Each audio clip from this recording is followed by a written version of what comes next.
आत्मा में तो मन लगता नहीं। भक्ति ही एक ऐसा सरल उपाय है जिससे कर्मों का क्षय होता है। चूंकि आचार्य सुखचंद महाराज ने 11 में ऐसा उल्लेख किया कि गृहस्थों को आत्मा का ध्यान नहीं होता। वह तो साधुओं को होता है, पर कर्मों को क्षय करने के लिए ऐसी भक्ति का उल्लेख आचार्य ने किया है। तो इसी बात को लेकर आचार्य महाराज ने कहा था कि भक्ति एक बहुत सरल उपाय है जिससे कर्मों का क्षय हुआ करता है, और बिना कर्म क्षय के न तो किसी को मुक्ति हुई है और न कभी होने वाली है। तो ऐसी भक्ति में आप लोग लीन हैं। अगर ऐसे अवसर आप लोगों को प्रदान ना हो या आप ऐसे अवसरों में भाग ना लें तो आखिर होता ही क्या है?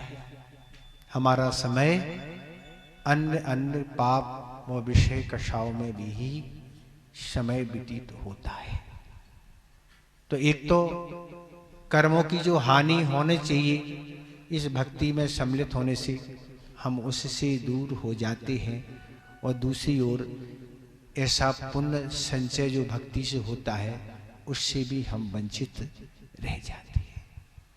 तो भक्ति करने से दोनों कार्यों की उपलब्धि होती है, कर्मों का क्षय भी होता है और पुण्य का संचय भी होता है। अष्टांगा के ही दिनों में अभी 1-2 दिन पहले वहाँ प्रवचन हुआ था, तब विधान प्रारंभ नहीं हुआ था।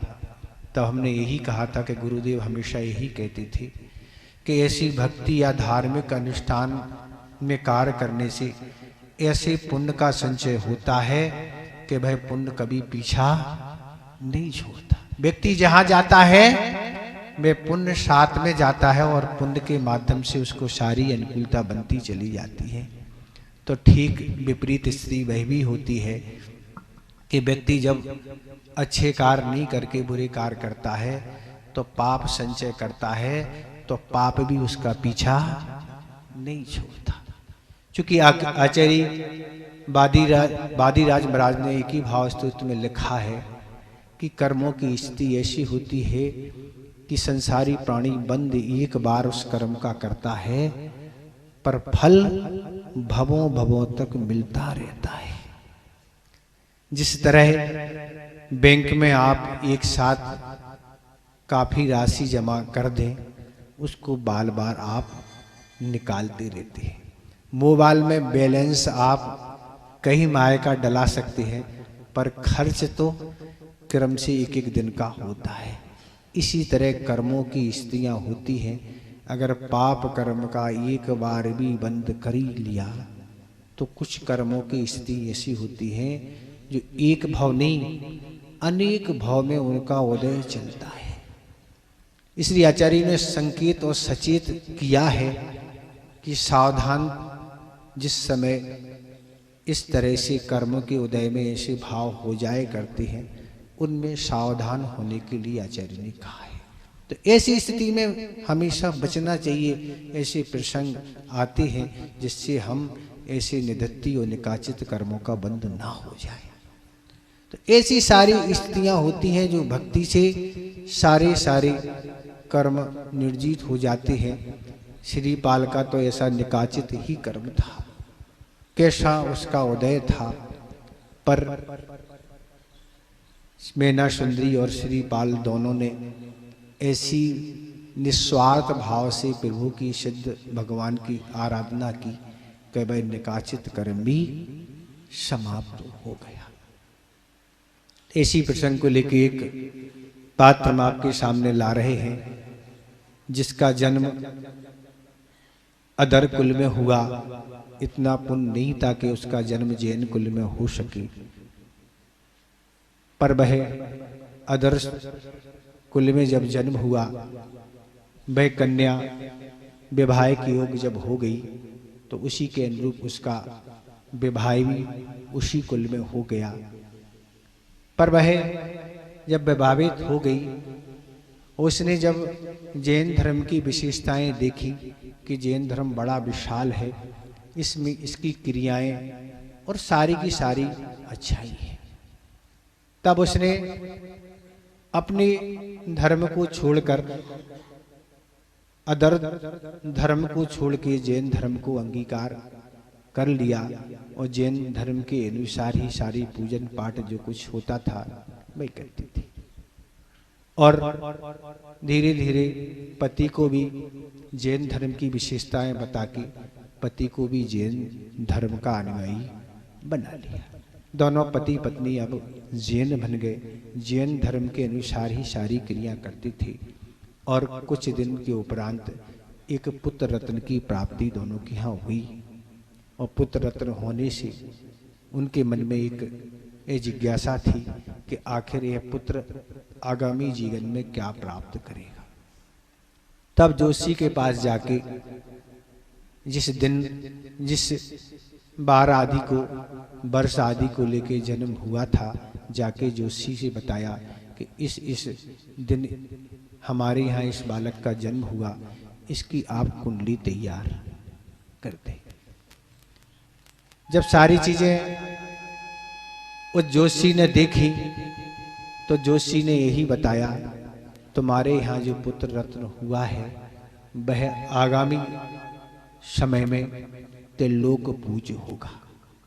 उसकी पूजा तीनों लोक करेंगे, अर्थात समस्त दुनिया के लोग उसकी पूजा अर्चना करेंगे। पति पत्नी को काफी प्रसन्नता हुई कि ऐसा ही बालक हमारे यहाँ जन्म लिया, हम बड़े भाग्यशाली हैं। जैन तो दोनों थे ही, पुत्र को भी जैन धर्म के संस्कार देना प्रारंभ कर दिए। पुत्र बड़ा हो गया, पुत्र भी सारी क्रियाएं धार्मिक जैन धर्म के अनुसार करता था। धीरे धीरे वह बड़ा हो गया। वह घर से बाहर एक दिन एक बगीचे में गया था और बगीचे में जाके उसने एक दृश्य देखा कि एक बड़ा भारी सर्प है, वह सर्प मेंढक को अपने मुख के अंदर कर रहा है। और देख के वह बहुत भयभीत हो गया और उसके अंदर एक वैराग उत्पन्न हो गया कि इस तरह से संसार में जो बलवान प्राणी होते हैं, वो जो कमजोर व्यक्ति होते हैं उनको इसी तरह समाप्त कर देते हैं। उसके अंदर वैराग उत्पन्न होने से उसने विचार बना लिया कि अब हमें संसार में नहीं रहना। पर आज के जो लोग दुनिया में मोबाइल आदि या अन्य जगह जो भी चीजें देखते हैं, वह सिर्फ इतना ही करते हैं कि एक फोटो ही उसकी खींच लेते हैं और दुनिया को डाल देते हैं। बस इतना ही उनके अंदर रहता है। संसारी प्राणी अनेक दृश्य इस दुनिया में देखता है, पर उसके वैराग के लिए कोई कारण नहीं होता है। पहले के जमाने में तो सीमित ही दृश्य थे, आज तो आपके पास इतने साधन आ गए हैं कि वहां से यहाँ करने में चंद मिनटों का ही काम है। बस इतनी ही एक फोटो ली और डाल दी, पर ये विचार इस संसारी प्राणी के अंदर कभी नहीं आता कि जिस तरह इसका जीवन समाप्त हो रहा है, इस तरह हमें भी कोई व्यक्ति इस तरह बलवान प्राप्त हो जाएगा तो हमारा भी जीवन इसी तरह समाप्त होगा। मनुष्य पर्याय बड़ी दुर्लभता से प्राप्त होती है। ऐसा आचार्य पूज्यपाद महाराज ने सरबार सिद्धि के 9वें अध्याय में बोधि दुर्लभ भावना के बारे में लगभग 10-12 लाइनें लिखी हैं। उनको पढ़ के आपकी आंखें खुल जाएंगी कि इस मनुष्य पर्याय को प्राप्त करना कितना कठिन है, बहुत कठिन है। पर संसारी प्राणी इन साधनों के सद्भाव में निरंतर उस पर्याय को खो रहा है। पूर्व जीवन में ऐसा पुण्य किया था, उसके फलस्वरूप यह पर्याय प्राप्त हो गई, पर आगामी जीवन के लिए अगर पुण्य नहीं किया जाएगा तो यह पर्याय प्राप्त होना बहुत दुर्लभ है। तो इस तरह वह दृश्य देख के वहां से निकल गया एक गुरु की खोज में, और उसको एक सच्चे गुरु प्राप्त हो गए। और जैसे ही उसने देखा कि इनके शरीर पर कोई वस्त्र नहीं है, कोई आभूषण नहीं है, कोई धन नहीं है, कोई वस्तु नहीं है, राग देश से रहित, हर्ष विषाद से रहित अपने आत्मा के कल्याण में निरंतर लगे हुए हैं। और जाके नमोस्तु करके अपना जो भी कुछ दृश्य उसने बगीचे में देखा सारा का सारा प्रसंग उनको सुना दिया और अपना निवेदन रख दिया कि हे भगवान, बस इस संसार में बहुत रह के बहुत हमने भटक दिया और कष्ट उठा लिए। अब तो हमारा एक ही निवेदन है कि आप जैसे हैं वैसे आप हमें भी बना लें। मैं गुरु महाराज समझते थे कि इसका आगामी जीवन कैसा क्या है, उनको इस प्रकार का ज्ञान था और उन्होंने उस बालक को दैगंबरी दीक्षा प्रदान कर दी। वह मुनिराज के रूप में बन गए और उनको जो भी 28 मुनि का जो भी स्वरूप होता सारा स्वरूप बता दिया और स्वाध्याय प्रारंभ कर दिया। स्वाध्याय वह करने लगे गुरु महाराज के समक्ष और स्वाध्याय करते करते वह अनेक प्रकार के तपों को तपने लगे जो भी आगम में लिखे हुए थे।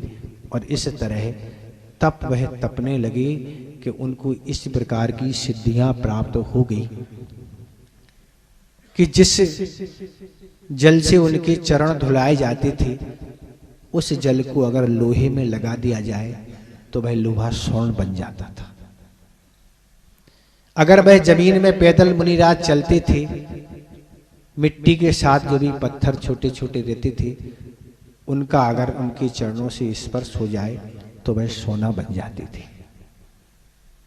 अगर कोई रोगी उनके समीप बैठा है और उनसे स्पर्श कोई हवा उस रोगी में लग जाए तो वह स्वस्थ हो जाएगा। ऐसी भी एक उनको सिद्धि प्राप्त थी कि पैरों में अगर लेप लगा लिया जाए तो हवा में उड़ने लगती थी। ऐसी अनेक सिद्धियां उनको प्राप्त हो गई, अनेक रिद्धियां प्राप्त हो गई। चूंकि पंचम काल की यह घटना है, पंचम काल में कोई भी रिद्धियां नहीं होती हैं, पंचम काल में केवल सिद्धियां ही होती है। तो इस तरह जब उनको ये सब चीजें प्राप्त हो गई तो वह पैरों पर लेप लगा के शिवेंद्र भगवान के दर्शन करने जाते थे और उनका वाणी का वहां पान करते थे। इस तरह उनका जीवन व्यतीत होता गया। पर एक बार वह यात्रा करने के लिए जा रहे थे और यात्रा करते करते उनके दोनों आंखों की दृष्टि समाप्त हो गई। ऐसा आसाता कर्म आया कि दोनों आंखों की दृष्टि समाप्त हो गई। अब आखिर क्या करें? जब भी वहां के राजा को ज्ञात हुआ और भी लोगों को ज्ञात हुआ कि इस तरह की घटना घट गई है, तब राजा ने आके निवेदन किया कि अब आपकी चर्या का निर्वाह आगे कैसे क्या होगा। समाधि लेने के लिए आंखों की आवश्यकता है, क्योंकि बिना उसके हमारे जो मूल गुण हैं उनका पालन नहीं हो सकता, जीव दया नहीं हो सकती। तो इस तरह भी आहार लेना आदि कार्य नहीं हो सकता। राजा ने निवेदन किया, पर वो कहते नहीं, हमें किसी वैद्य की आवश्यकता नहीं, हमें प्रभु की भक्ति पर ऐसा विश्वास है कि हमारी खोई हुई जो आंखों की ज्योति है वह पुनः वापस आ जाएगी। और समीप में ही शांतिनाल भगवान का जनालय था। वह वहाँ भगवान के समक्ष पहुंची और पहुंच के भगवान को नमोस्तु करके यही बोला, भगवान इन आंखों से आपका दर्शन हमें नहीं हो रहा। बस भगवान ऐसा कार्य हो जाए। उन्होंने एक शांति भक्ति है मैं लिखना प्रारंभ कर दी, मन ही मन बनाना प्रारंभ कर दी। कागज कलम की तो वहाँ कोई व्यवस्था थी नहीं। पूर्व में आचार्य ने जो ग्रंथ लिखे हैं वह सब बिना पेन कागज और कोश, इतनी उनकी स्मृति थी, उतना क्षयोसम था कि कोई लिखने की आवश्यकता नहीं, मन ही मन पूरा ग्रंथ बना देते थे। ऐसे बुद्धिशाली पूर्व में आचार्य हुए। निरंतर क्षयोसम घटते घटते हम आपकी स्थिति क्या आ गई है कि 1 मिनट क्या 1 घंटे में हम भूल जाते, सुनते ही सुनते भूल जाते हैं। पर आचार्यों की क्या स्थिति है? गणधर परमेष्टि हुआ करते हैं। जब तीर्थंकर प्रभु की वाणी खिरती है तो वह सुन के अंतर्मूर्त के अंदर पूरे द्वादशांग की रचना कर देते। कितना? 48 मिनट से पहले पूरे द्वादशांग को बना देते। कब? अपने मन में ही बना देते, कोई पेन कागज की जरूरत नहीं रहती है। ऐसे क्षोषम के धनी गणधर परमेष्टि हुआ करते। और जाके उन्होंने शांति भक्ति करना प्रारंभ की और करते करते ही जब प्रसन्नाम दृष्टाम कुरु ऐसा जैसे बाक बोला भरती में दोनों आंखों की दृष्टि पुनः वापस आती। ऐसे थे आचार्य पूज्यपाद महाराज, जिन्होंने तत्वार सूत्र की प्रथम टीका सर्वार सिद्धि लिखी और भी अनेक उनके ग्रंथ हैं। इष्टोपदेश, समाधि तंत्र, सिद्ध परियोस्तेत, 10 भक्तियां और भी उनकी रचना है। वैदिक शास्त्र, जैनेन्द्र व्याकरण, सारी रचना उनके द्वारा ही है। व्याकरण में तो उनका कोई तोड़ नहीं। लोग बताते आचार्य ने जो भी रचना की जैनेन्द्र व्याकरण पढ़ के ही ग्रंथों की रचना की।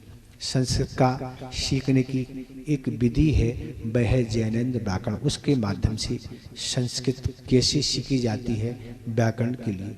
तो ऐसे आचार्य पूज्यपाद महाराज प्रभु की भक्ति करके क्या हो गए?